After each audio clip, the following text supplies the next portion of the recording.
ọ̀dà tí n bá lóògùn kí n bá lo fẹ́síkì ṣé fẹ́síkì ló máa jẹ́ ìṣorí rẹ àbí panadol ló máa jẹ́ kí n là. gbogbo ẹ ló lóògùn ẹlòmíì sápamọ́ ṣe tiẹ̀ ní. mo gbójúlé Kùránì mo gbójúlé Bíbélì. ìrẹ́nkúrẹ́múrẹ́ sàkámẹ́jẹ́. ẹ̀yin aráalé nínú gbogbo àwọn àáfàá tí wọ́n jáde láti sọ̀rọ̀ àbùkù bá King Dr. Saheed Òṣùpá lórí ọ̀rọ̀ mo gbójúlé Kùránì mo gbójúlé Bíbélì sàkámàjẹ́ èyí tá a sì ń bá lọ àáfàá kan tí a rí òun nìkan ló sọ òtítọ́ nínú gbogbo àwọn àáfàá tá a ti ń pàdé àáfàá Sheikh Akéwúgbàgóòdù àáfàá Akéwúgbàgóòdù àwọn náà sọ̀rọ̀ wọ́n tú pẹpẹ ọ̀rọ̀ àwọn nìkan la rí tí wọ́n sọ òótọ́ ọ̀rọ̀ nínú gbogbo àwọn tí wọ́n ti ń jáde. mo sọ fún yín nínú fídíò tá a kọ́kọ́ ṣe jáde pé ọlọ́gbọ́n ló lè mọ ohun tí King Dr. Saheed Òṣùpá ń sọ ẹni tó bá ní òye òun ló máa mọ ohun tí Saheed Òṣùpá ń sọ o. ẹ jẹ́ á farabalẹ̀ ká gbọ́ ohun tí Sheikh Akéwúgbàgóòdù tí wọ́n sọ. ẹ má gbàgbé ẹ bá wa subscribe sórí ìkànnì yìí. ẹ gbọ́ ohun tí Sheikh Akéwúgbàgóòdù sọ lórí King Dr. Saheed Òṣùpá o. ọ̀rọ̀ ọba orin Saheed Òṣùpá ìgbà tẹ́mi náà gbọ́ orin yẹn ó kọ́kọ́ ó hùkù mi bẹ́ẹ̀ gẹ́gẹ́ bí ìṣesí mi Kùránì ní ń jẹ́ akúnfọ́síkún bí nàbá ìn fatabayyanu. tẹ́ ẹ bá gbọ́ nǹkan tó wà confusing ẹ wádìí dáadáa o.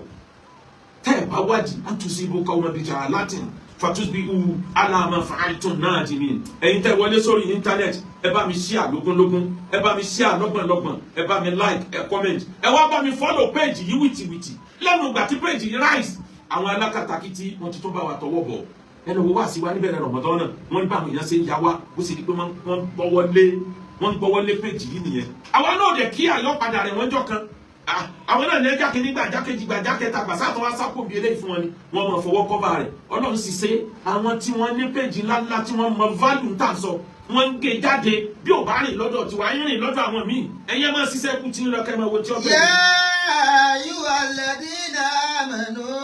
Ọlọ́run ní mo pè yín olùgbàgbọ́ òdodo. tẹ́ ẹ bá gbọ́ information kan tó wà doubtful. fatabayyanu. ẹ wá díẹ̀ dáadáa ẹ wá díẹ̀ dáadáa. tusibu qawman bijahalatin. kẹ́ ẹ má bàa lọ fi àìmọ̀ kan kó bá àwọn ènìyàn. fatusbihu ala ma fa'altum nadimin. kẹ́ ẹ wá padà máa regret mélòó la kùnú ìsìláàmù táwọn ọmọ kéékèèké kan tún jáde. mo wá gbọ́ tí ọba orin Saheed Òṣùpá mo gbọ́ tó sọ àlọ́ kọ́kọ́ yìí tèmi náà bẹ̀tẹ̀ mo farabalẹ̀ mo study ẹ̀ pé mo wo antecedent ẹ̀ èèyàn máa wo kí ni lágbájá ń bá bọ̀ ni mo gbọ́ pé abọ́hùn náà kọ́ ni kọ́lá rọ́bù kàlẹ́ malaikatu ìníjà ìlú bìrì àrídì kàlífàtà. ọmọ fídíò ọmọ ibo kan tó ní ọmọ tó máa ti ń wí o bẹ́ẹ̀ ráìfì mú kíní yẹn wọlé sóhun láàbò ṣe ká kíní o kódà bí wọ́n sọ pé wọ́n gbọ́dọ̀ ka Kùránì bí orin problem jẹ́ nu lọ́wọ́ kọ́kọ́rọ́ àlìjẹ́ náà wá wá èyí tí mo wí yìí náà mo mọ̀ pé ìgbéjáde àwọn kan bẹ nínú yín tí mo sọ tẹ́lẹ̀ tọwọ́ tẹ̀ it's a matter of time kí ni tí mo sọ débẹ̀ ni pé ẹni tó ṣe àwọn rẹ́kọ̀dù kan kọjá tó fi gbé ìsìláàmù lárugẹ tó bá sọ mí nísìnyí ó yẹ ká kọ́kọ́ wò pé kí ló ṣẹlẹ̀ mo wá lọ wo orin yẹn Ọlọ́run wá fún mi ní ìdáyà lẹ́yìn ẹ̀ ni mo wá padà bá ọba orin Saheed Òṣùpá sọ̀rọ̀ ìdáyà mi fíkìrù mi ìròrí mi ó wá fíkọ̀ tóun náà rò méjèèjì pàdé ara wọn coincide pẹ̀lú tó jẹ́ rònú tiẹ̀ náà kí ni tí ń sọ àwọn èèyàn ti àìmọye ọ̀rọ̀ Akéwúgbàgóòdù kí wọ́n ti twist Ọlọ́run kọjá kínní o Ọlọ́run ju kínní lọ jàǹbá ni àbùsí ni mo wá rí pé tí Saheed Òṣùpá ń try láti sọ ni pé majority àwọn táwọn wà ń bí olóògùn làwọn kò sẹ́ni tí èso oògùn nínú majority àwọn táwọn wà ń bí báyìí ó wá ní irọ́ ń parọ́ fúnrọ́ ẹlòmíì ọmọ ó wá máa play music yẹn ó ní ọmọ á sọ wípé bíbélì mi o Kùránì mi o ó wá ní irọ́ ń parọ́ fúnrọ́ sàkámàjẹ́ kì í ṣe Kùránì ló pè ní sàkámàjẹ́ ẹni táwọn jọ dára àwọn mọ̀ pé yàtọ̀ sí páwọn ń kírun àwọn tó ń sóògùn òun náà wà pé bíbélì nìkan lòún gbàgbọ́ sàkámàjẹ́ ní ìgbà yẹn lára mi wá balẹ̀ mo wá pe ọba orin Saheed Òṣùpá ní tí mo wí yẹn ẹ̀záìlì bẹ́ẹ̀ ló ṣe wí mo wá ṣàdúrà fọba orin ẹ jẹ́ ká jọ gbọ́ mísíkì yẹn níṣẹ́jú díẹ̀ bọ́dọ̀ bá ní kó clear bá fẹ́ kẹ́ ẹ gbọ́ orin yẹn ẹlòmíín sápamọ́ ṣe tiẹ̀ ní gbogbo wa lólóògùn ẹlòmíín àgbé bíbélì sórí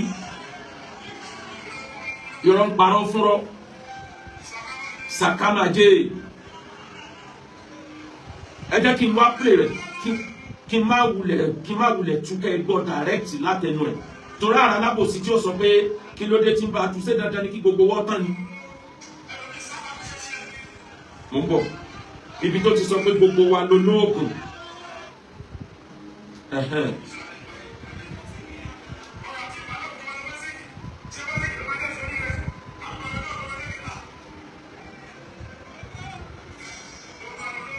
gbogbo wa ló lóògùn ẹlòmíín sápamọ́ ṣe tiẹ̀ ní gbogbo ojúlé Kùránì gbogbo ojúlé bíbélì irọ́ ń parọ́ fúnrọ́ sàkámàjẹ́. So kí ni nǹkan tí mo fẹ́ sọ níbẹ̀ àwa mùsùlùmí ní ìjìká máa farabalẹ̀ ọ̀rọ̀ pé gbogbo àwọn làwọn tó lóògùn kéèsì òun àtọ́lọ́ lélẹ́yìn ó yàtọ̀ sí pé ó pe Kùránì ní sàkámàjẹ́ ó dẹ̀ ti gbé orin kan jáde bóyá lẹ́ni tó ti clear ara rẹ̀ lórí ọ̀rọ̀ yìí pé alábòsí ni wọ́n àwọn tí wọ́n mọ̀ pé àwọn jọ ń sóògùn ni lọ̀rọ̀ yẹn gún lára ọ̀rọ̀ ń sóògùn kò sóògùn àárín òun àtọ́lọ́ lélẹ́yìn yẹn ò kàn mí fadhakir fa innaka mudhakkir lasta alayhim bi musaytir ṣe wá sí fún wọn ní àrùn ẹni sójà kó máa wá lọ tójú bọlé wọn ìsìlámù ló kọ́ wá jọ. kásẹ̀tà ni má ṣe tú àká káwa náà máa hùwà tí ó dáa ká lè dáàbọ̀ fọ́ra. ẹ dákun ẹ fún wa níṣẹ́jú kan fi wọ iná yẹn. ìsìlámù ló kọ́ wá jọ káwọn kásẹ̀tà ni má ṣe tú àká káwa náà máa hùwà tí ó dáa ká lè gbádùn ara wa. ká lè gbádùn ara wa. ká lè gbádùn ara wa. káwa náà máa hùwà tí ó dáa ká lè gbádùn ara wa. kí ni tí mo sọ débẹ̀ ni pé ọ̀rọ̀ àwa mùsùlùmí lásìkò yìí wọ́n ti sọ wálé nù kí ló dé tó jẹ́ pé gbogbo tiwa wàhálà fìtínà àwọn aspect kan bẹ tó jẹ́ pé àwọn olórin yìí á dùn ẹ̀ tẹ́mi ò lè dúró bẹ̀ fún Islam ìwà ò lè dúró bẹ̀ fún Islam Quran ní ẹ̀lẹ́tẹ̀rẹ́ kábù ní ẹ̀tọ́ba kan àtọ́ba. It's going to be level by level before Almighty Allah. That is our level of faith. It's going to be level by level. Gbogbo wa imani wa ò lè rí bákan náà àlìjánnà wa náà ò lè rí bákan náà. Ẹ̀wẹ̀ tí Alhaji Wasiu Ayinde sọ ọjọ́ sí tó sọ yìí pé I'm a bona fide member of Celestial Church.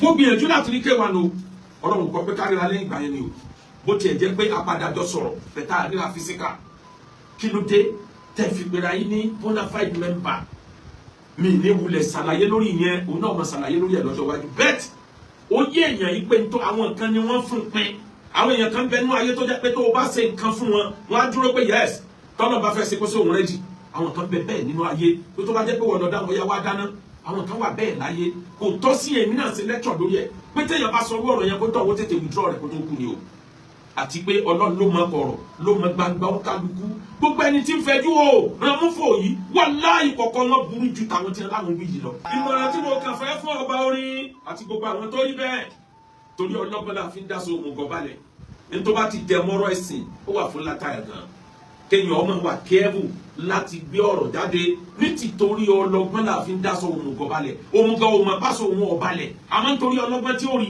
àwa dá so ẹ̀ balẹ̀ àwọn alábòsí tí wọn fẹ́ tì í ṣubú ẹ lọ wá bòmí ẹ mọ́ di ojú ẹ pé Islam lẹ́tọ̀ sẹ́yìn ẹ̀ o òun ò sì ní ṣubú ọlọ́run tó gbéga kò ní gbé ṣubú ẹni ọba nírú ẹ̀ nínú fámìlì kò ní bẹ́ẹ̀ lọ́n pé kí Saheed Òṣùpá ṣubú Alhaji K1 ẹ̀ ní ṣubú Alhaji Pasuma ò ní ṣubú Malaika ò ní ṣubú Taye Currency ò ní ṣubú àwọn tó lórúkọ Àṣàkẹ́ tó lọ wúnra ò ní ṣubú àti gbogbo yín láyé nìkan lẹ̀ àti Taye Currency Alhaji Rashidi Ayinde ò ní ṣubú ẹ wá wò mùtúwárí kan tó yẹ ká fi làákàyè ká fi call attention.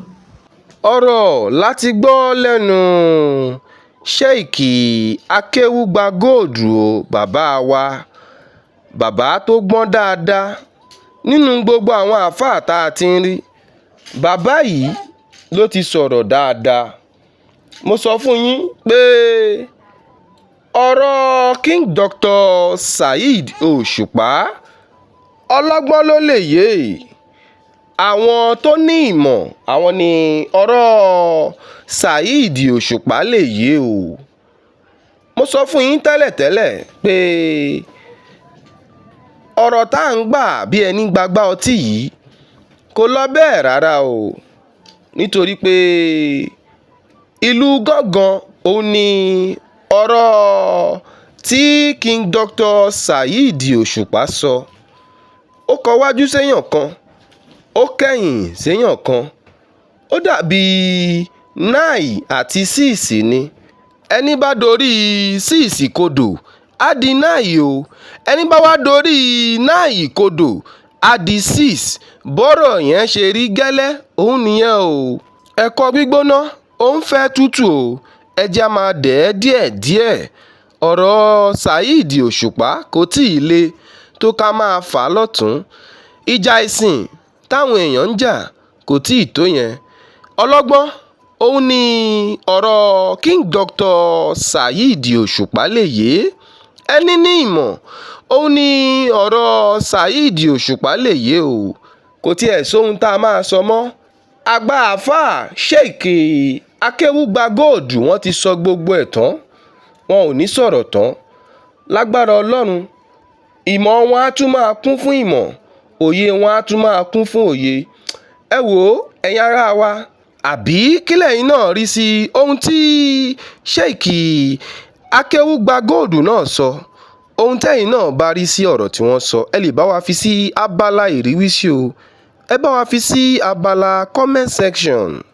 Ẹ bá wa subscribe sórí ìkànnì wa, ìkànnì Kingfax Gist TV.